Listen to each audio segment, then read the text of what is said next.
This is my 1949 Chevy 5-window, complete restoration, frame off, done here in my shop, Gummow's Busted Knuckle Garage. I call it the bee's knees. This thing is absolutely beautiful.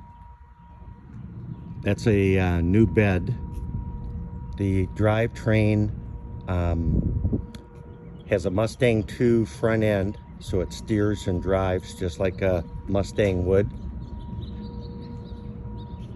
Lots and lots of chrome on this thing. Runs and drives nice. The seats are leather from Australia. Softer than your baby's butt, I'll bet.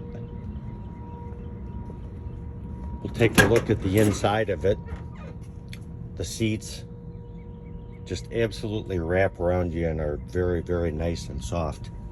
We'll see if we can start it up.